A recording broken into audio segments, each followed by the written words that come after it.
In today's video, I'm going to teach you how to bold text in WhatsApp Web. If you use WhatsApp on your computer, bold text is a simple way to highlight key points, headings, or important details so they don't get lost in a long message. Let's start by opening your favorite web browser and searching for WhatsApp Web. Click the official result for the web version. You'll know you're in the right place if you see the familiar WhatsApp interface and a large QR code. It's always a good idea to double-check the URL to make sure you're on the official site. Next, link your account.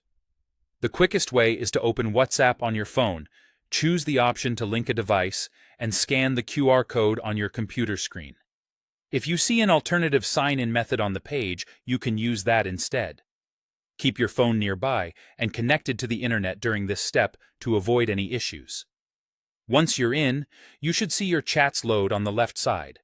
If they don't appear right away, give it a second or refresh the page. Now, click to open any conversation where you want to send a bold message. This works in one-on-one chats and group chats. There are two easy ways to make text bold. First, use the asterisk method. In the message box, type your sentence as usual, and place an asterisk directly before and after the word or phrase you want to emphasize. For example, typing important without spaces around the word will turn that word bold when you send the message. A quick tip: the asterisk is the star symbol you get by pressing Shift and the number 8 on most keyboards.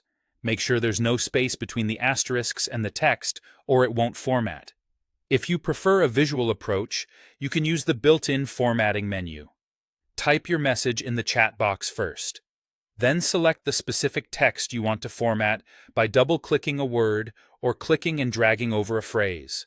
When the text is highlighted, a small formatting menu will appear above or near your selection. Click Bold, and you'll see the selected text change to bold styling in the input field. If the menu doesn't show up, try reselecting the text or ensuring you're clicking inside the message box. When you're happy with your message, press Enter to send. Both methods produce the same result for the recipient, so use whichever feels faster to you. That's all there is to it. Simple, clear, and perfect for making your messages stand out.